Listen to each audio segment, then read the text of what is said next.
ባይዘዌ የኢትዮጵያ አማኞች ችግር አለብን ስልምን ከኢየሱስ ይልቅ ኃጢአት ትልቅ ነው እኛ ጋር። ይሄ ማለት አሁን ኃጢአትን እንድታደርጉ እያበረታታው ነው አይደለም። ከኢየሱስ ይልቅ ኃጢአት ትልቅ አይደለም። ከኃጢአት ይልቅ ኢየሱስ ምንድነው? ኢየሱስን ይዘ አሁንም ኃጢአት ችግር ከሆነ አልያዝከው። ኢየሱስን ስትይዘው ኃጢአት ችግር አይደለም። ምክንያቱም መድኃኒቱን ይዛላ። መድኃኒቱን ይዘ በበሽታው አትሰቃይም። መድኃኒቱን በትክክል ያልያዙ በበሽታው ምን ያደርጋሉ? ይሰቃያሉ። ስለዚህ በሽታው የሚሰቃየውን ሰው እየመጣ ወንድሜ እንዲህ አይደረግም ብትለው እንደማይደረግ ያውቃል። ያጣው ነገር ቢኖር ያንን ማድረግ እንዳይችል የሚያስችለውን የመድኃኒቱን ጉልበት አላገኘውም ነው። ስለዚህ ምን ትሰብከዋለህ መተህ? የክርስቶስን ጉልበት ልክ ስትነግረው አሃ ኢየሱስማ እንደሞተ ምን ብሏል? አውቃለሁ ልክ ነው ሞቷል ሲል እሱን መሞተውን ካመንክ እሱ ጋር ይቆምም ወንጌል ቀጥሎ አንተም አለህበት። ባይዘው ኢየሱስን ዩኒክ ያደረገው ሞቱን አንተን ማካተቱ ነው። የኢየሱስ ሞት ከሌሎች ሞቶች ልዩ ያደረገው አንተንም ከተዋል። በሞት ውስጥ አንቺንም አካቶሻል። ወንጌል የምስራች ብቻ አይደለም።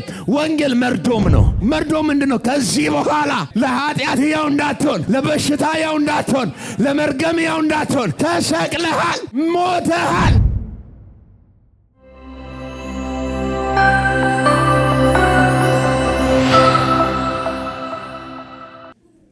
ክብር ለስሙ ይሁን። ሮሜ መጽሐፍ ምዕራፍ 6 እንክፈትና ከቁጥር 6 እስከ ቁጥር 14 አንድ ላይ ረገጥ አድርገን ጮክ ብለን እናነበዋለን። ሮሜ ምዕራፍ 6 ከቁጥር 6 እስከ 14 ድረስ አንድ ላይ እናንብበው።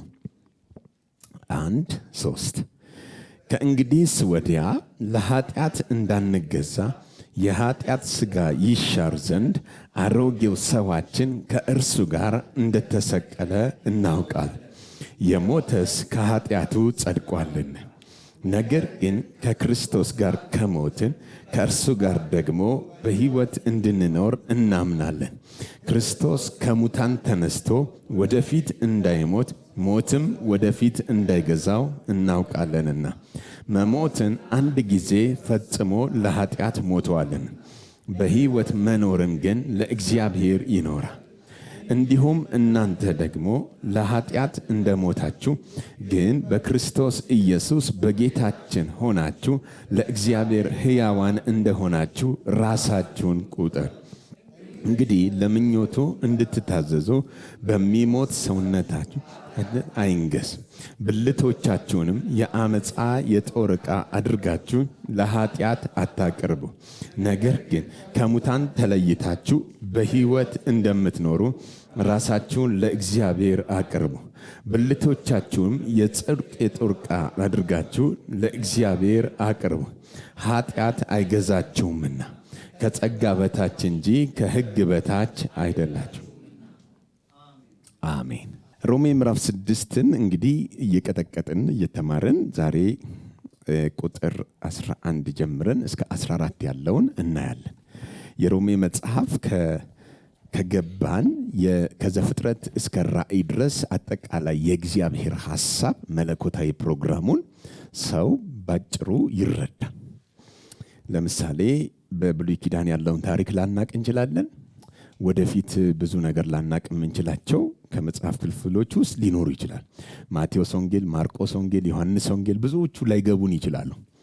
የሮሜን መጽሐፍ ግን ሰው በትክክል ከተረዳ አጠቃላይ የእግዚአብሔርን ካውንስሊንግ ወይም የእግዚአብሔር ምክር ከዘፍጥረት እስከ ራእይ ያለውን በቀላሉ መረዳት ወይም በቀላሉ ሐሳቡን ማግኘት ይችላል ማለት ነው። ለምን? ሮሜ መጽሐፍ የመጽሐፍ ቅዱስ ሁሉ መፍቻ ቁልፍ ነው።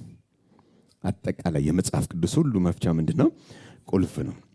የሮሜ መጽሐፍ የማያነሳው ነገር ርዕስ የለም። ስለ ኃጢአት ያነሳል፣ ስለ ጽድቅ ያነሳል፣ ስለ ሞት ያነሳል፣ ስለ ሕይወት ያነሳል፣ ስለ አሮጌ ሰው ያነሳል፣ ስለ አዲሱ ሰው ያነሳል፣ ስለ ሕግ ያነሳል፣ ስለ ጸጋ ያነሳል፣ ስለ ኃጢአት፣ ስለ ጽድቅ፣ ስለ ሁሉም ቶፒኮች የሚያነሳ መጽሐፍ ስለሆነ ይሄ መጽሐፍ ከሌሎች መጽሐፍቶች ሁሉ ለምን መረጥ ነው ከተባለ የኢየሱስ ክርስቶስን ስራ የበለጠ በጥልቀት ምን እንድናደርገው እንድንረዳው ያደርገናል ማለት ነው።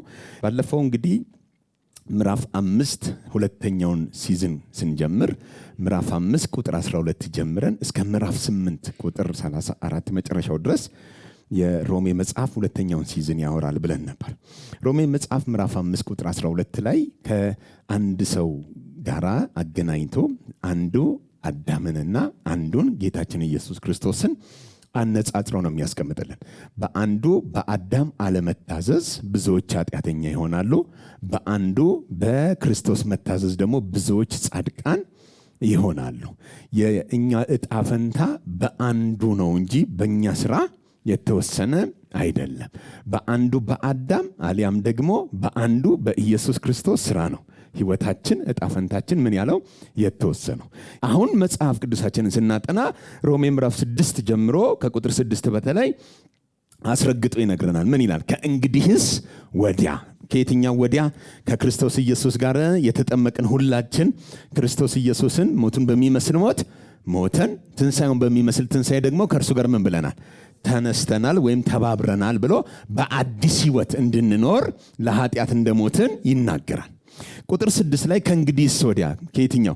ኢየሱስን እንደ ግል አዳኝ አድርጎ አንድ ሰው ሲቀበል በመለኮት ዓለም ላይ ወይም በመንፈስ ዓለም ላይ ከክርስቶስ ሥራ ጋር ተባባሪ ተደርጎ አንድ ይሆናል። ኢየሱስ በሞቱና በትንሣኤው የሄደባትን በተለይ የሶስቷ ቀንና የሶስቷ ሌሊትን ሥራ ሰውየው በክርስቶስ ውስጥ ሆኖ አብሮ እንደሰራው ተደርጎ ይቆጠርለትና ከክርስቶስ ጋር ሞቶ ከክርስቶስ ጋር ይነሳል። ሃሌሉያ። የለም እኮ ሰውየው የለም። የዛሬ 2000 ዓመት ነው ስራው የተሰራው። ግን ምን ሆኗል? ሰውየው ያኔ የተሰራውን አሜን ብሎ ሲቀበል እግዚአብሔር በክርስቶስ የሰራውን ለሰውየው ይቆጥርለትና ሰውየው እንደሰራ ተደርጎ እንዲታሰብ ደግሞ በመንፈስ አሰራር በቅጽበት ኃይል ሰውየውን ወስዶ በክርስቶስ ውስጥ ያደርገዋል። ሃሌሉያ። ከዛስ ኢየሱስ የሞተውን ሞት ሰውየው እንደሞተ ተደርጎ ይቆጠርለታል። ኢየሱስ የተቀበረውን መቀበር ሰውየውም አብሮ እንደተቀበረ አድርጎ ይቆጠርለታል። ኢየሱስ የተነሳውን አብሮ እንደተነሳ ተደርጎ ይቆጠርለታል። በድፍረት ለኃጢአት ሞቻለሁ የምትለው ሞተ ሳይሆን ሞቶልህ ነው። የሞተልን ስታመን ግን የሞተውን ሰውዬ በአንተ ውስጥ ያዋረገውና አንተም ከሱ ጋር እንድትሞት አረገና አሮጌውን ከውስጥ ነቀለና ከሞት የተነሳውን ተገጠመብህና ከኃጢአት በላይ የሚያራምድ ልዩ መለኮታዊ ጸጋ ተገጠመብን። ሃሌሉያ። ጩና ተገጥሞብኛል። ከፍ ብዬ ሄዳለሁ። አየህ፣ ከፍ ብሎ መሄድ ወንድም ላይ አይደለም። ከፍ ብሎ መሄድ አጠገብ ባለው ሰው ላይ አይደለም፣ ጎረቤት ላይ አይደለም። ከፍ ብሎ መሄድ በልብስ አይደለም። ከፍ ብሎ መሄድ በምናምን አይደለም። ከፍ ብሎ የሚሄደው በክርስቶስ ነው። ገንዘብ ካለ በሰማይ መንገድ አለ ይላሉ። ግን በሰማይ የሄዱ ሁሉ ወደ ምድር ወድቀው ተከስክሰው መልሰው አርፈዋል። ኢየሱስ ካለ ግን ተቀምጠ ትቀራል። አትወርድም። በክርስቶስ የሄደ ወደ ሰማይ ተመልሶ አይወርድም። በፕሌን የሄደ ተመልሶ ወርዷል። አይ አልገባን። ላንተ ነው በሉት አጠገብ። አሜን። ገንዘብ ካለ በምን መንገድ አለ? ትሄዳለህ እኮ በሰማይ ትሄድና ከዛ ገንዘቡ ያልቃል፣ ነዳጁ ያልቃል፣ ይታወቃል። ዴስቲኒ ትመጣለህ፣ ትመለሳል። ይሄ ግን ይኸውልህ ገንዘብ አይደለ፣ አዋጣል ተባልክ፣ ድንቡሎ የለ፣ እንደውም ምስኪን፣ እንደውም ደሃ፣ እንደውም የማትመጥን ግን ለሌላቸው ገንዘብ ሆኖ የመጣ አቅም ለሌላቸው አቅም ሆኖ የመጣ መብረር ለማይችሉት ክንፍ ሆኖ የመጣ የእግዚአብሔር ልጅ ኢየሱስ ከሙታን በመነሳቱ ለሕያው ተስፋ ለማይጠፋ እድፈት ለሌለበት እንደገና ወለደን። ሃሌሉያ። እና አሁን እንዴት ነው የምትኖረው? አሁን የምኖረው ከተቀመጥኩበት ያብቀኝ የማያቋርጥ ወንዝ አለ፣ በእኔ ትይዩ የሚፈስ ወንዝ አለ። ንጉሴ በአብቀኝ ተቀምጧል። እሱ ደግሞ እዚህ ተበዳሪ እንዳልሆን ለኃጢአት ተልካሽካሽ እንዳልሆን እሱ የኖረበትን የመንፈስ ጸጋ በእኔ ውስጥ ልኮታል። ሃሌሉያ። እስቲ በእኔ ውስጥ በሉ። ሞት የማይገዛው፣ በሽታ የማይገዛው፣ ኃጢአት የማይገዛው አዲስ ተፈጥሮ ተገጥሞብኛል።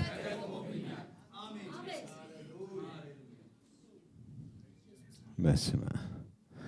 ምንድን ነው ሁሉ ያደረገ? በአንዱ ቋንቋ ደስ አትልም? በስንቱ በአንዱ። በቃ ልክ እንደዚህ እንደ ሶፍት አሁን በመጽሐፍ ውስጥ እንደሚሆነው አንተ በክርስቶስ ውስጥ ሆንክ። አትታይ። ወደ ስራ ስትሄድ ወጥተህ ቆይ አንዴ ቢሮ ደርሼ ልምጣ ብለህ አይደለም የምትሄደው። ወደ ቢሮም ስትሄድ መጽሐፍ ውስጥ ነህ። የሆነ ቦታ ገብተህም ፕሮግራም ስትካፈልም በክርስቶስ ነህ። እህቴ ወንድሜ፣ የሆነ እባብ እግርሽ ላይ ተጠምጥሞ ይታየኛል። አውጥቶሃል ሰውየው። እውነት ነው። ከዘራችን አለ ምናምን ትላለህ። የለም፣ ዘርህ ክርስቶስ ነው። ገብታል። በክርስቶስ ሲያይ ሌላ ሰው ነው። በእባቡ ካየህ ግን ያልተጠመጠመብህ የለም። አልሰማ። እኔ አሁን መልእክቱን ተቃወምኩኝ? አልተቃወምኩም። ልዩነቱ ኢየሱስ መስቀል ላይ ሲሰቀል አንድ አይነት መሬት ላይ ያሉ ሰዎች እያዩ ምን ይሏል? ያድነናል ብለን ነበር። በል እስኪ ውረድ የሚላል። ከምድር ሆኖ የሚያየው ሌላ ነው። ከላይ ሆኖ የሚያየው ሌላ ነው። ከላይ ሆኖ የሚያየው ፊቱን አዞረበት ኃጢአት ነው ብሎ፣ ምድር ላይ ያለው ደግሞ በላ ራስንም ማድን እኛንም ማድን ይላል። ያድነናል ብለን ነበር እየተፋበት እያሾፈበት የሚሄድ አለ። ስለዚህ ከየትኛው ዓለም ነው የምታየው ነው ጉዳዩ። በእኔም አይሰናከል ብፁዕ ነው። እባብ፣ ዘንዶ፣ አውሬ ምናምን ካልከኝ ዓለሙ ይታወቃል። ዓለሙ ከእግዚአብሔር ዙፋን በታች ነው፣ የወደቀ ነው፣ የተጣለ ነው። እሱ ዓለም ላይ ደግሞ ምንም የምታየው ሌላ የለም። እስኪ ከፍ በለና በረራህን በክርስቶስ አድርገህ የአብ ቀኝ ላይ ሆነ እየኝስ። ጳውሎስ እንደዚህ አለ፣ እኔ ማንንም በስጋ እንደሆነ በክርስቶስ እንደሆነ ነው የማውቀው። ራሱ ኢየሱስን እንኳን በስጋ ያወቃችሁት ቢሆን አሁን ግን እንደሱ አልሰማም። ነካርጉትና በስጋ እንዳታውቀኝ በረት እኔን በለው በክርስቶስ ይሄ በለው በክርስቶስ ስታይ በለው ትወደኛለህ በለው። አጃና ማጋዲ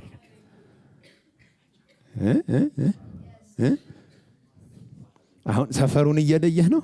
አንዳንዱ ደግሞ ሰፈሩን አብሮ እውነት ነው ይላል። እኛ ዘራችን ላይ እንትን ስኳር አለ ይላል። ብራዘር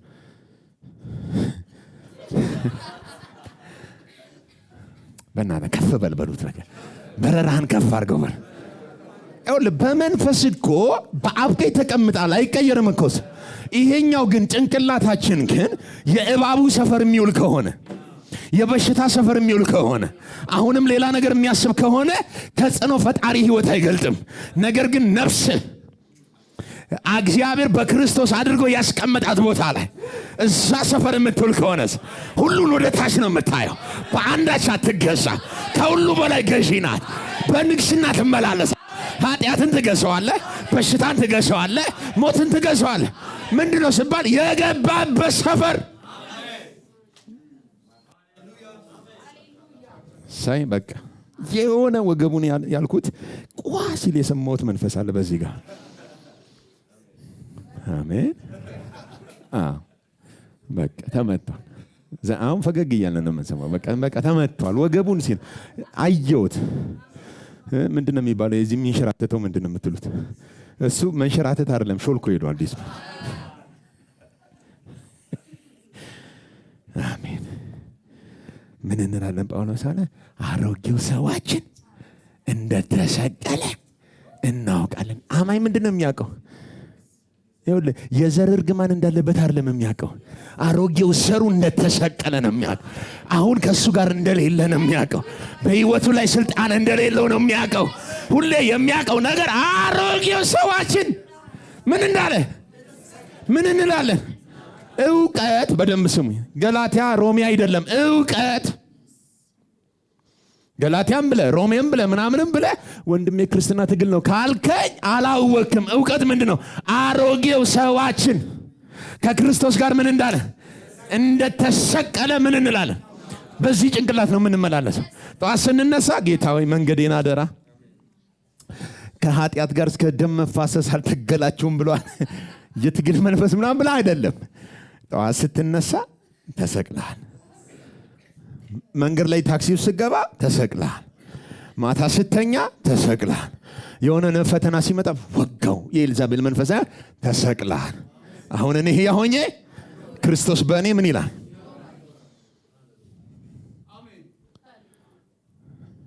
አሁን ሚስጥር ልንገራችሁ። ለማንም ሰው እንዳትናገሩ፣ ለማንም ሰው እንዳትናገሩ። እኔ አንዴ ድሮ ነው ገላትያን እያነበብኩኝ ገላትያ ምዕራፍ 2 ቁጥር 20 ገባኝ። እና እኔ አሁን ሕያው ሆኜ አልኖርም፣ ክርስቶስ በእኔ ሕያው ሆኖ ይኖራል የምትለው ጳውሎስ እኔ ከክርስቶስ ጋር ምን ብያለሁ? ይቺ ገባች። የት ነው የገባኝ? ጾም ጸሎት ውስጥ ሆኜ 2 ወር ከ15 ቀን ስቆይ እዛ የቆየሁበት ሰፈር ላይ እንትኔ ሰፈሬ ተቀየረ። የጭንቅላት ሰፈሬ ተቀየረና ገላትያ ምዕራፍ 2 ቁጥር 20 ሆነ ሰፈሬ። በፊት መንገድ ላይ ያለ ተዋጊ መንፈስ አየሩን ያስክ ምናምን ነበር የምለው። ይሄ ሲገባኝ ጠዋት ተነስቼ ተሰቅያለሁ ስል ማታም ተሰቅያለሁ ስል ሳላቀው እያወጭኩ ነው። ተሰቅያለሁ እላለሁ፣ ስወጣ ተሰቅያለሁ እላለሁ። አሁን እኔ አልኖርም እላለሁ። የሆነ ፈተና በፊት ለፊቴ ሲደቀን ለኃጢአት ሞቻለሁ፣ እኔ አሁን አልኖርም፣ ዝም ብዬ ነው የምለው። ከአንድ ወር ከምናምን በኋላ ትዝ ሲለኝ ደነገጥኩ። ተንበርክኬ ንስሐ ገብቼ አልቅሼ አላቅም። ደነገጥኩ። ምን ሆኜ ነው ብዬ ስፈልግ ለካ ሞቻለሁ ስትል የምር ትረሳለህ፣ ከኃጢአት ዓለም ትወጣለህ። ሄሎ አሁን እኛ እኮ እንዋጋው ስንል ነው እኔ ሞቻለሁ ስትል ትወጣለህ ከሰፈሩ ራሱ ባኗል ብሎ ጥሎ ይሄዳል። አልሰማ ምን ብሎ ባኗል። በቃ ሲነቃ ምን ይላል? ካላወክ ግን አትወጋኝም እንዴ ይልሃል። በሰሜን አለው፣ በደቡብ አለው፣ በምስራቅ አለው። ለየት ያለ ነው አሰራሩ። ቀኑ ላይ የተመደብኳለሁ ይላል። አየሩን ያስኩት እኔ ነኝ ይላል።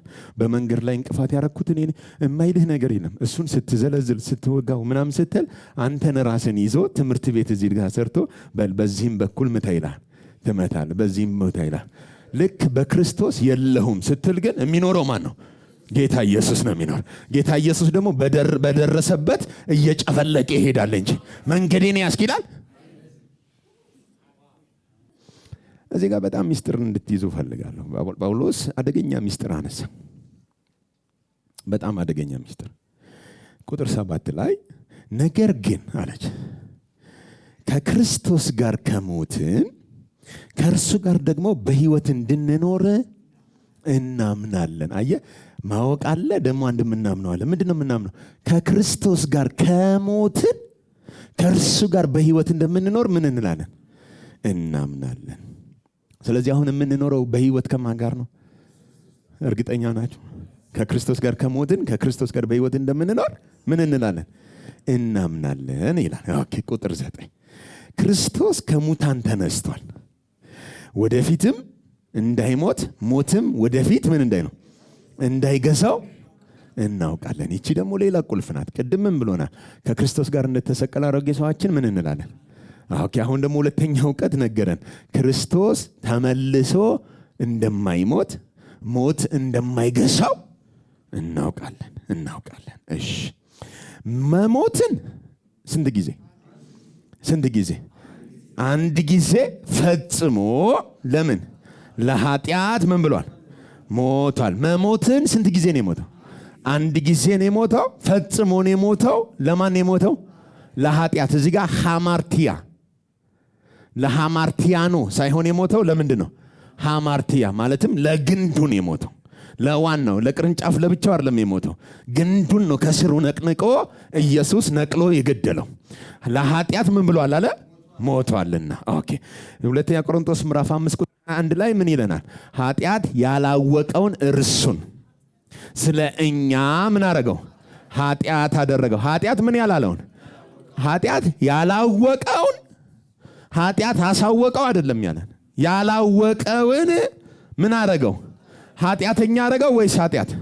ስለዚህ አሁን ሃማርቲያን የሆነው ኢየሱስ ራሱ ኢየሱስ ምንድን የሆነው? ኃጢአት ሲሆን ፐርሰን የሆነው። ስለዚህ አሁን ኃጢአት አደረገው ካለ ኢየሱስ ሲሞት የሞተው የሆነ ሰውዬ ሳይሆን የሞተው ፐርሰን የሆነው ኃጢአት ሃማርቲያ የተባለው ነው የሞተው። አልሰማው ማን የሞተው? ኦኬ አሁን መሞትን አንድ ጊዜ ፈጽሞ ለሃማርቲያ ሞቷል፣ ለኃጢአት ሞቷል። በሕይወት መኖርን ግን ለእግዚአብሔር ምን ይላል? ኦኬ እኔ አሁን እዚህ ጋር አንድ ነገር ልመልሳችሁና መሞትን አንድ ጊዜ ነው ያለው። ስንቴ ነው የሞተው? ኢየሱስ ስንቴ ነው የሞተው? አንዴ ነው የሞተው። አንዴ ሲሞት ግን ለምንድን ነው የሞተው? ስለዚህ አሁን ለኃጢአት በየቀኑ አይሞትም፣ በየዓመቱም አይሞትም። ስንቴ ነው የሚሞተው? አንዴ ይሞታል። ተመልሶ ሞት ምን አይለውም? አይገዛውም። እርግጠኛ ናቸው? አንዴ ነው የሚሞተው፣ ተመልሶ ሞት። እሺ አንዴ ከሞተ በኋላ ተመልሶ ሞት ግን ተመልሶ ግን በህይወት ይኖራል። በህይወት ሲኖር ግን የሚኖረው ለማን ነው? ለእግዚአብሔር እንዲኖር ለእግዚአብሔር ይኖራል። ቁጥር 11 እንዲሁም ማለት እንዴት ነው? እንዲሁ እንግዲህ እንደ ኢየሱስ ነው። እንዲሁ ልክ እንደ ኢየሱስ። እሺ እናንተ ደግሞ ለምን ለኃጢአት ምን እንደሞታችሁ ለኃጢአት ምን እንዳላችሁ አልሰማም። ለምን ለማ ለኃጢአት ምን እንዳላችሁ እንደሞታችሁ። ኦኬ ለኃጢአት እዚህም ጋር ሃማርቲያ ለምኑ ኢየሱስ ለሞተበት ኃጢአት ለኃጢአት ምን እንዳላችሁ እንደሞታችሁ ግን በክርስቶስ ኢየሱስ በጌታችን ሆናችሁ ለእግዚአብሔር ሕያዋን እንደሆናችሁ ራሳችሁን ቁጠሩ። ኦኬ አሁን የምንቆጥረው እንዲህ ነው። ኢየሱስ ስንቴ ነው የሞተው? ለምንድን ነው የሞተው? አንተም አንዴ ነው የምትሞተው። ንስሐ ስገባ አትሞትም።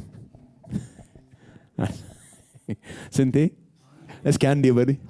አንድ ጊዜ አለና ፈጽሞ ለኃጢአት ሞቷል አለ።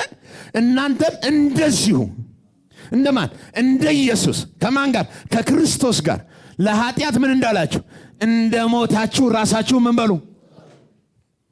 ስለዚህ አሁን የኛ ትግል ዋሻለሁ አልዋሽም፣ ሰርቃለሁ አልሰርቅም። ትግላችን የትኛው ላይ ነው? ቅርንጫፉ ላይ ነው። ቅርንጫፉን ተውትና እያለ ነው ጳውሎስ ደግሞ እናንተ ራሳችሁን ምን በሉት? ቁጠሩት። ምን ብለህ ቁጠር? አንድ ጊዜ ለኃጢአት ምን ብያለሁ? ስንት ጊዜ ለኃጢአት ምን ብለናል? ሳምንት ዕለት አይተናል አይደል? ያቺ ሴትዮ መርዶ የነገርናት ባሏ መሞቱን ምን ያላለች ያላወቀች ሌባው እየመጣ ሲያጭበረብራት አለ እንዴ እያለች በህይወት እንዳለ አድርጋ ምን ታደርጋለች? ስለዚህ ከልቧ ላይ ነበር ያልሞተው እንጂ በስጋ ምን ብሎ ነበር? አሁን እኛ ልብ ውስጥ አሁን ባይዘዌ የኢትዮጵያ አማኞች ችግር አለብን። ችግር አለባችሁ አላልኩም፣ አታኩርፍ። አለብን ያልኩት አለብን ከሆነ እኔም አለሁበት። እሺ አይዟችሁ። አለብን ስል ምን ከኢየሱስ ይልቅ ኃጢአት ትልቅ ነው እኛ ጋር። ይሄ ማለት አሁን ኃጢአትን እንድታደርጉ እያበረታታው ነው አይደለም። ከኢየሱስ ይልቅ ኃጢአት ትልቅ አይደለም። ከኃጢአት ይልቅ ኢየሱስ ምንድን ነው? ኢየሱስን ይዘ አሁንም ኃጢአት ችግር ከሆነ አልያዝከውም። ደግሞ ኢየሱስን ስትይዘው ኃጢአት ችግር አይደለም። ምክንያቱም መድኃኒቱን ይዛላ። ወይኔ ጉዴ! መድኃኒቱን ይዘ በበሽታው አትሰቃይም። መድኃኒቱን በትክክል ያልያዙ በበሽታው ምን ያደርጋሉ? ይሰቃያሉ። ስለዚህ በበሽታ ለሚሰቃይ ሰው ምንድን ነው የምትሰጠው? በሽታው የሚሰቃየውን ሰው እየመጣ ወንድሜ እንዲህ አይደረግም ብትለው እንደማይደረግ ያውቃል። ያጣው ነገር ቢኖር ያንን ማድረግ እንዳይችል የሚያስችለውን የመድኃኒቱን ጉልበት አላገኘውም ነው። ስለዚህ ምን ትሰብከዋለህ መተህ? የክርስቶስን ጉልበት ልክ ስትነግረው አሃ ኢየሱስማ እንደሞተ ምን ብሏል? አውቃለሁ ልክ ነው ሞቷል ሲል እሱን መሞተውን ካመንክ እሱ ጋር ይቆምም ወንጌል። ቀጥሎ አንተም አለህበት። ባይዘው ኢየሱስን ዩኒክ ያደረገው ሞቱን አንተን ማካተቱ ነው። አዳማ ሻካታካ የኢየሱስ ሞት ከሌሎች ሞቶች ልዩ ያደረገው አንተንም ከተዋል። በሞት ውስጥ አንቺንም አካቶሻል። ወንጌል የምስራች ብቻ አይደለም፣ ወንጌል መርዶም ነው። መርዶም ምንድነው? ከዚህ በኋላ ለኃጢአት ያው እንዳትሆን፣ ለበሽታ ያው እንዳትሆን፣ ለመርገም ያው እንዳትሆን ተሰቅለሃል፣ ሞተሃል። በቃ መርዶ ነው በሉት። መርዶ ነው፣ ሞተሃል በሉት። ወይኔ ጉዴ! አልሰማም። ድገሙለት። መርዶ ነው በሉት። ወንጌል መርዶም ነው በሉት። ምክንያቱ ነው በሉት። ያንተ የምትወደውን ነገር ነጥሎ ይወስድብሃል። እሰይ እሰይ! ስንት ያለ አንዴ ኢየሱስ ስንቴ ነው የሞተው? አንተ ስንቴ ነው የምትሞተው? አንዴ ነው። ከዛ በኋላ ምን መሰለህ የምታደርገው? መቁጠር ብቻ ነው። ሙት ዓመት ነው የምታከብረው። አንዳንዱ ልደት ነው የሚያከብረው። እሱን ነው የተሳሳት ነው። የሙት ዓመት ነው የምታከብረው። አኒ አብራታሽ ሙት ዓመት የምታከብር ከሆነ የሙት ዓመት ምንድነው የሚያስታውስህ? ሞቱን አይደል የሚያስታውስህ? ጠዋት ጠዋት ስትነሳ ሙት ዓመት ትዝ ይበል። 2016 ስንተኛ ወር ነው? 10ኛ ወር 11ኛ ወር 28ኛ ቀን ከሞትኩኝ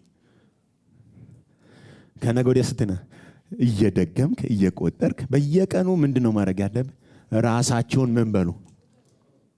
አልሰማው ምን በሉ? ቁጠሩ ከሆነ የኔ ምንድነው ማድረግ ያለብኝ? መቁጠር። ስለዚህ አሁን ሂሳብ ላይ ነው ጎበዝ መሆን ያለብኝ። ምን ላይ? አሁን ቆይ እስቲ ብር እንቁጠር እስቲ። ብር የያዘ ሰው አንዳንድ ሰው ብር ሲቆጥር ችግር አለበት። ለምሳሌ አሁን እኛ ኢትዮጵያውያኖች በጣም ዩኒክ ባህሪ ያለን ማንም ሰው ጋር የሌለ ሚስጥር ነው እንዳትናገሩ። ለምሳሌ ከውጭ ወይ ስልክ ምናምን ይላክልን ወይም ውጭ የሆነ ዘመድ ይኖራል። ስልኩ ስንት ነው?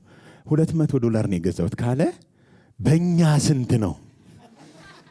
እቺ በሽታ በእኛ ስንት ነው? ከዛ በዶላር አይታሰብም፣ በእኛ ነው የሚታሰበው። ልክ እንደዚህ ይኸውልህ በክርስቶስ ስንት ነው ብለህ ራስን መቁጠር መጀመር አለብህ። አየህ፣ ለዶላሩ እንደማትቀበለው ሁሉ ለራስህ ደግሞ በክርስቶስ በዋናው በዶላር በክርስቶስስ እኔ በክርስቶስ እንዴት ነኝ? ራሳችሁ ምን በሉ። ኦኬ፣ አሁን ጥቤ ስንት ነው የሰጠኝ? 1 2 3 4 500 ብር ሰጥቶኛል ጥቤ። እሺ 1 2 3 400 ብር ተሰጥቶኛል። እዚህ ጋር 5 እና 400 ስንት ነው? 900። ኦኬ 900 ነው ያስኩት አይደለም። ለምን ባለ 200 ነው። ስለዚህ አሁን የኔ ምንድነው ችግሬ ማለት ነው? እንዲህ እየቆጠርክ 200 ሆነ ራስን እንደ 100 ብር ትቆጥረዋለህ። እግዚአብሔር ደግሞ እባክህን በዋጋ ተገዝተሃል፣ ያንተ ዋጋ ክርስቶስ። ለኃጢአት ራስን ምን አትበለው አትቁጠር። ግን ምን እንዳልክ ቁጠረው። በክርስቶስ አንድ ጊዜ ለኃጢአት ፈጽመ ምን እንዳልክ ቁጠር።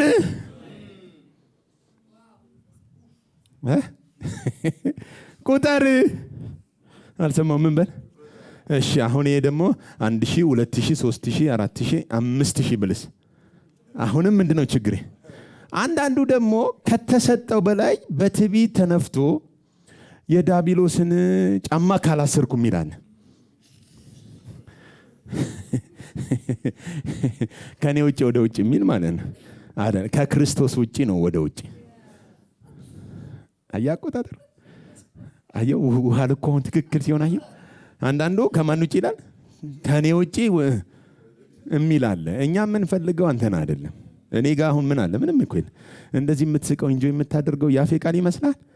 ጺሜ፣ የፀጉሬ ቁርጥ፣ መነጽሬ ምናልባት ይሁን ማይኩ ይሆን ምናልባት አይደለም። ውስጥ ያለውን መንፈስ ግን ምንም ያደርጋል የሚዳስስ የህይወት ቃል እየመጣ እኔ ውስጥ ያለው ክርስቶስ አንተ ውስጥ ያለው ክርስቶስ እየተናበበ በመንፈስ እየረሰረሰ በከፍታ እየበረረ ነው ያለው። ለምን? ኢን ክራይስት ነና። እኔ የምቆጥረው ራሴ እንደማን ነው? በክርስቶስ። አልገባኝ። በማን?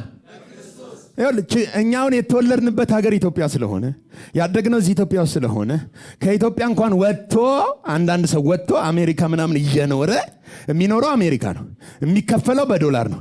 ግን ዕቃ ሲገዛ ሱፐርማርኬት ቆሞ በእኛ ስንት ነው ብሎ ነው የሚገዛው። አገኘሁሽ። አንዳንዶች ራሳውን ብር ሲልኩላችሁ ምን በእናንተ ስንት ነው ብለው እዚህ ካልኩሌት አድርገው 100,000 ብር እኮ ነው የሰጠሁት ይላል። ግን 1,000 ብር ነው የሰጠ። አልገባም። እስኪ በእኛ ካልክ በለው፣ በክርስቶስ በልበሉት። በእኛ ስንት ነው ማለት በእኛ ስትለው እንደ አማኝ ዳግም እንደተወለደ ሰው ለቤተ ክርስቲያን በእኛ ስንት ነው ብለህ ኃጢአት የሚባለውን አምጥተህ በእኛ ስንት ነው ስትለው በእኛ ሞቷል። በክርስቶስ ላሉት አሁን ምን ብሏል? ሞቷል። ንጉሥ አይደለም፣ ከዚህ በኋላ ባሪያ ነው። ሃሌሉያ። ለምን? ምንዛሬውን ቀይሮታል። የዋጋውን ሁኔታ እግዚአብሔር አስተካክሎት በደም ገዛህና በክርስቶስ ከኃጢአት በላይ አድርጎናል። ግን አቆጣጠር ነውና ችግራችሁን በማን ውሰዱት አለ? እንደ ክርስቶስ ኢየሱስ ቁጠሩ። እንደ ራስህ ምን አትበል። አሁን ኃጢአት የሚያታግለን እኛን እንጂ ክርስቶስን አታግሎት አያውቅም። በሕይወት እያለም ኃጢአት ሰርቶ አያውቅም። በእርሱ ኃጢአት የለም፣ ኃጢአትንም አላደረገም፣ ከኃጢአተኞችም የተለየ ነበር። እሱ ውስጥ ነው መሄድ ያለብህ።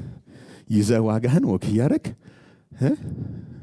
እንትን ልልክ ነበረ ብለህ ራስን በክርስቶስ አድርገህ ስትልክ ስንት ታወጣለህ? የተከፈለብን ደም ዋጋሽ ደም ነው። የተከፈለብሽ ሰማያዊ ደም ነው። ብርና ወርቅ ሊገዛሽ ያልቻለ የኢየሱስ ደም ብቻ ይገዛሽ። ዋጋሽ ውድ የሆነ ማይረባ ሰፈር ልትገኝም አትጂ። ምርጥ ከተፈለገ አንቺ ነሽ።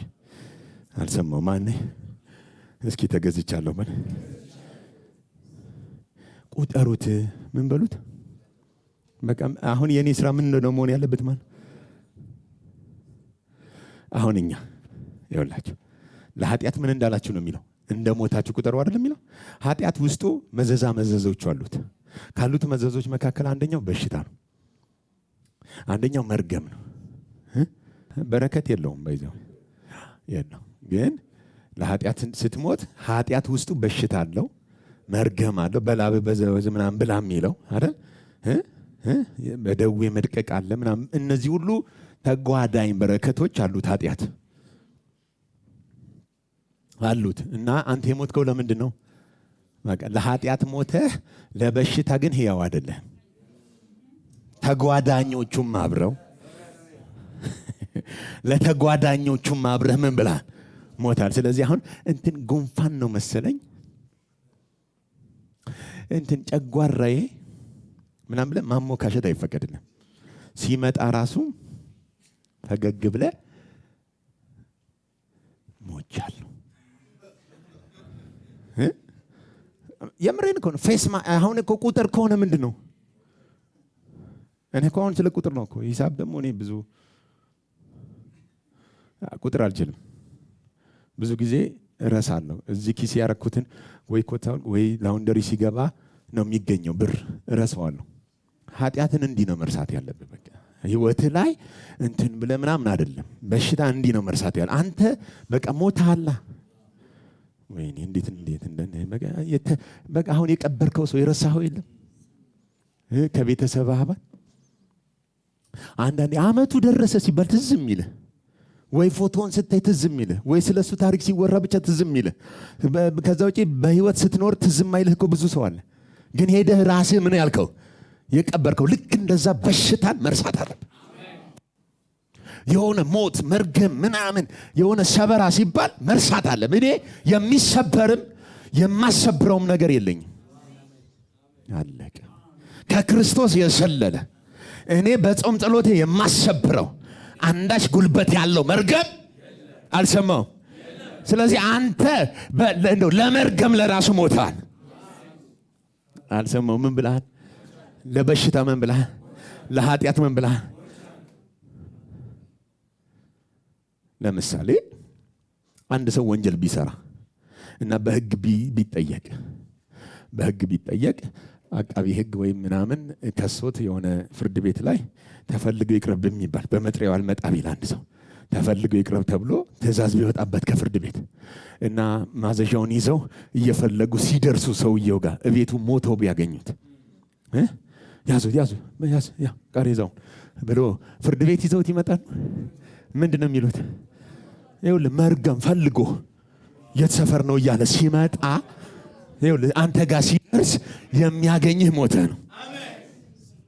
አንተ ግን አይተህ አለው ናነው ዋጋ ካልክስ ሙቅቅላ ና እስኪ ብሎ ገብተዋል። የሆነ በሽታ ሲመጣ አዎ እኛም እንዳቃለ ስጋ ደካማ እንደሱ በላይልም ቁጥር ወይኔ ጉዴ ምን በል ቁጥር ማለት ምን ማለት ነው? ገግም አልሰማው ምን በል በቃ በሽታ ሲመጣ ምንድነው የምትለው? ሞቻለሁ። የሆነ ነገር ሲመጣ ሞቻለሁ። ኢቭን ዲያብሎስ ሲመጣ መዋጋት አይደል ሞቻለሁ። ከሬሳ ጋር እሱ ጉዳይ የለው።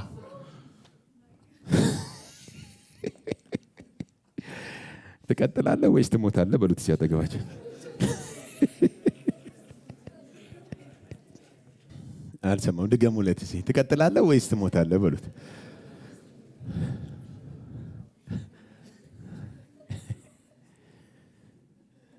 አሜን። ማወቅ ያለብህ በቃ ግግም ነፍስ ማሰላሰል ያለባት ሁሌ ምንድን ነው? መሞትን ሁሉ ካንተ በታች መሆኑን ነው ማቀበል ያለብህ። እዚህ ጋር ጭንቅላታችን ነው ችግሩ እንጂ እግዚአብሔር የሰራልን ውድ ነገር በምንም አይገኝም። ይሄ ቤዛ ወይም ደግሞ በዋጋ ከፍሎ የተገዛ የሚለውን ቃል ኤግዛጎራዞ የሚል የግሪክ ቃል የሚጠቀም። ኤግዛጎራዞ ማለት በዋጋ ገዝቶ ከገበያው ማውጣት፣ ተመልሶ ሽያጭ ላይ እንዳይገኝ ማድረግ። ሃሌሉያ! ከኃጢአት ገበያ ከፍሎ ገዝቶሻል። ተመልሰሽ ገበያ ውስጥ አትገኝም። የከፈለብሽ መልሶ ሊያተርፍብሽ አይደለም። የከፈለብሽ ነፃ ሊያወጣሽ ነው። ገበያ ውስጥ የለንም።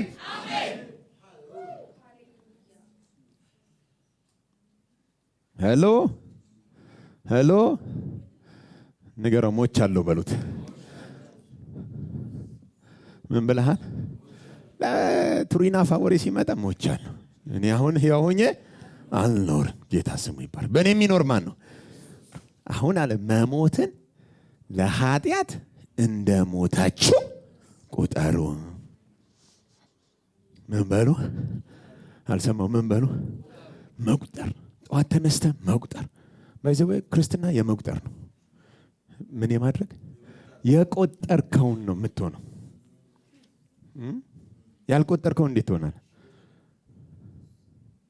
አንድ በእምነት በጣም ገገማ የሆነ ሰው ነግሬያቸዋለሁ ባለፈው። እንትን ነገሩት። እሱ ሰውየው ምንድነው እምነት ክህደት ነው ብለውታልና ተምሯል። በጣም ነው የተማረው። ስለምን ተምሮ ሞቻለሁ ይላል። አይ አለህ አሉት። አንተ ሰውዬ አለህ በህይወት አልሞትክም፣ ዝም ብለህ ነው ቀዥበህ ነው አሉት። ግድ የለም ሞቻለሁ። እና አስረዱትና ይኸውልህ የሞተ ሰው ደም እንትን አይለውም። ሲሰነጠቅ ደም ከወጣ በህይወት አለ፣ ከሞትክ ደም የለህም አሉት። እሺ ይሞከር ተባለና እጁ ሲሰነጠቅ ደም ፈሰሰው። ደም ሲፈሰው ወይኔ የሞተ ሰው ደም አለው ማለት ነው አለ። አየው እንዴት እንደገገመ። በቃ እንደዚህ ሲግግም በቃ አቆጣጠርህን መቀየር። ባለፈው የሞተ ሰው ለቃ የታክሲም የሞተ ሰው ለቃ ጉንፋን ይዘዋል ብለህ ነው እንጂ እኔ በሽታ አልችልም አይባልም። ምን አቆጣጠርህን ማስተካከል። እዚህ ጋር አቆጣጠርን ካስተካከል እንትን ግራውንድ ያጣል። ነፍስ ላይ ምንም አይነት አክሰስ አድርጎ መግባትና ህይወትን መቆጣጠር አቅም ያንሰዋል። ከዛስ አንዳንዶቹን ገስጸህ ያልቻልካቸውን ነገሮች ትረሳቸዋለህ። ራሱ ከአእምሮህ ራሱ ይተናሉ። መሞትን እውቅና ስትሰጠው ይተናልና ምኞት፣ ፍላጎት ምናምን ይጠፉና አንተ ውስጥ ህያው የሚሆነው ሰውየው ብቻ። ከሞት የተነሳ ሁሉን ድል የነሳ ከእግሩ በታች የረገጣቸው በአንተ ውስጥ ህያው እየሆነ ይመጣ። አስተሳሰብን እሱ ይቆጣጠረዋል። መላ ሰውነትን እሱ ይገሳዋል። መንፈስ ቅዱስ አክቲቭ ሆኖ በአንተ ላይ ኢየሱስን አካል ለማልበስ 24 ሰዓት መስራት ይጀምራል። ከዛ ስትወጣ ገዢ ትሆናለህ፣ ስትገባ ገዢ ትሆናለህ፣ ስትመላለስ ገዢ ትሆናለህ። በሁሉ ላይ ገዢ አድርጎ የሚያነግስህ በአንተ ውስጥ ያለ ከሞት የተነሳ ስሙ ኢየሱስ ይባላል። አሜን። መኖርን ግን ለእግዚአብሔር ለማን ደስ አይልም? መኖር ራሱ ላንተ አይደለም። መኖርን ግን አለ በጌታችን በኢየሱስ ክርስቶስ ሆናችሁ ለእግዚአብሔር እንደምትኖሩ ቁጠሩ። ኦኬ። የምትለብሰው ለማን ነው? አልሰማ። እሺ። ቤት ኪራይ አተህ ከቤት ሲያባርሩ የምትወጣው ከቤት ለማን ነው? አተይማ የለህም አትሰማማ ማለት ይቻላል። አይ እኔ አልኖርም፣ ቤት የተባረርከው አንተ ነህ ብትለውስ ወደ መዝሙር ይቀየራል። የመጀመሪያዎቹ አማኞች ምን ነበር ያገኛቸው? እስኪ ከኛ የተለየ የሆነ ኢየሱስ አለ? ወፌ ላለ አጋንን ሲያስወጣ ጳውሎስ የሟርተኝነት መንፈስ የነበረባትን ሴትዮ ግንባሩን ብሎ ሲያወጣው ጌቶቿ ይላል የገቢያቸው ምንጭ እንደተሸኘ ባወቁ ጊዜ። የምናቸው ምንጭ? ለካ ሴትዮዋ ቤት ውስጥ ሰራተኝነትን የገባቸው ግን እላዋ ላይ መንፈስ አለ እና ትንቢት ትናገራለች። የጥንቆላ መንፈስ አለባት። ጧጧጧ ስታደርግ መልእክት ሻርፕ ናት ሴትዮዋ፣ በጣም ሻርፕ ናት። በዚህ ዘመን ካሉ ነቢያት ትበልጣለች። እና ተደነቁ። እነ ጳውሎስን ራሱ አያሌ ቀን ነው የሚለው፣ አንድ ቀን አይደለም፣ አያሌ ቀን እየተከታተለች የሕያው የእግዚአብሔር ባሪያዎች የመዳንን መንገድ የሚያሳዩአችሁ እያለች ትንቢት ስነግራቸው እነ ጳውሎስ እያሉ ነበር።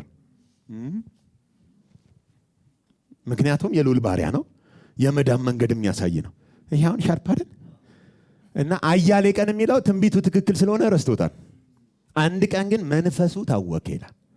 አሁን የባነነ የትኛው ነው? መንፈሱ ነው። በአእምሮ እንዲህ ብሎ ነበር። መንፈሱ ሲታወቅ ዞሮ ከእሷ እንድትወጣ አዛሃለሁ ሲል ተሸኘ። ለካ መንፈሳዊ ዓለም ላይ ያለ አውሬ ነበር የሚያወራው። ያን ጊዜ ምንጩ ሲደርቅ ጌቶቿ እንግዲህ ጠንቋይ ቤት ታውቃለህ፣ ከተማ ይገዛል፣ ይፈራል። እንትና ጠንቋይ ነው ከተባለ ራሱ መንገድ ይለቃል። አሁን የእኛ ሰፈር ሰው ራሱ መንገድ የሚለቅ ብዙ ነው። ባያምንበትም ሄዶ እዛ ትንቢት ባይቀበልም ይፈራል። ኧረ ደግሞ የሆነ ነገር ቢያደርጉኝ ይላል። እንደ አይነት ዱካክ ነበር ከተማው ላይ። እና ሌላውም ሰው ተባበራቸውና እነ ጳውሎስን እስር ቤት ገብተው ጥርነቅ ተደርገው ታስረው እኮ ነው። እኔ ጌታ ሆይ እኔ አጋንንት ስላወጣው ላንተ ብዬ እንዲህ ሰውን ዝም ትላለህ ብሏል።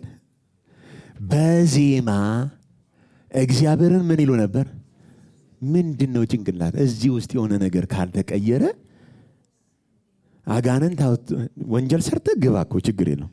አጋንንት አስወጥተህ ጌታ በላከ በኢየሱስ ስም ብለህ ወጥቶ ስትታሰር ዝም ብሎ እኮ አይደለም፣ ተጠርንቆ ነው የሚለው። ከባድ እስራት እኮ ነው። በዛ ውስጥ ሌላ እስር ቤት ውስጥ ያለ ብዙ ሰው እኮ አለ። እነሱ ማጉረምረም ሲገባቸው በዜማ እግዚአብሔርን ምን ይሉት ነበር? አየው እዚህ ጋር የተቀየረ ነፍስ አየ። ሲታሰሩ አላጉረመረሙም። ለምን? ብታሰር ለጌታ፣ ነፃ ብወጣ ለጌታ፣ በክራይ ባዳ ለጌታ፣ ብኖር ለጌታ፣ ብሞት ለጌታ። በእኔ ሕያው ሆኖ የሚኖር ማን ነው? ኢየሱስ። እንዲህ አይነት አስተሳሰብ ስላላቸው ለማጉረምረም እድል አላገኙም። ጭራሽ ያመሰግኑ ጀመር። ሲያመሰግኑም ይላል የወህኒው መሰረት ምን አደረገ? አየው የታሰሩት እኮ አጋንንት አውጥተው ነው። ግን እግዚአብሔር ያንተን በክርስቶስ መከራ በምትጣልበት ቦታ ሁሉ ለሌላው መዳን ያደርጋል። ይኸው አስተሳሰብ ተቀይሮ ስታመሰግን እግዚአብሔር ባንተ እንደሚኖር ሕያው እንደሆነ ስታመን ለሌላው በረከት ያደርጋል። ከዚህ በኋላ አለ ሰማይ እስረኞች ይፈቱ አይደለም እኮ ያለው፣ እስር ቤት አይኑር። እስረኛ መፍታትና እስር ቤት ማፍረስ ይለያያል። እስር ቤቱ ከፈረሰ ቀጣይ የሚታሰር የለም ማለት ነው። አልሰማ የከተማው ወንጀለኛ በሙሉ እዛ ድኗል። አሁን መሰረቱ ተናወ፣ ፈረሰ። ሲፈርስ ይኸውልህ እንዳያመልጡ ኦልሬዲ ፈርሷል። ቅድም ቤት ነበር ሲገቡ፣ አሁን ግን ፈርሶ ደጅ ነው። ከደጅ ደግሞ ወደ ደጅ አታመልጥም። ኦልሬዲ ደጅ ነው። የወህኒው ዘበኛ በቃ አንገቱን ሊቀላ ወይኔ ያመለጠ ብሎ ብራዘር አለው። እኛ አምልኮ ትተን ቀብር አንሄድም። በዚህ ሁላችን በዚህ ያለን አይደስ አይደል? ሁላችን የታለን? ይኸውልህ ፈቅደህ ትፈታናለህ እንጂ አምነህበት ትለቀናለህ እንጂ ሕያው ነው አምላካችሁ ምን ላድርግ ትላለህ እንጂ እኛ ሮጠን ምን አንደለም። በዚህ ያለን ሁላችን ምን ነው የሰራው? እዚህ ውስጥ ያለ አስተሳሰብ አቆጣጠር ክርስቶስ ነው በእኔ የሚኖረው፣ እኔ ሕያው ሆኜ አልኖርም ስትል ለማጉረምረም አንዳንድ እንትኖች ክርስቶስ አንተ ውስጥ ትልቅ ይሆንና ሌሎቹ ነገሮች ያንሱባል። እግዚአብሔር እንዲህ ያሳንሳቸው፣ የሚታገሉንን ሁሉ ያሳንሳቸው፣ እርሱን ብቻ ያክብድብን። አሜን።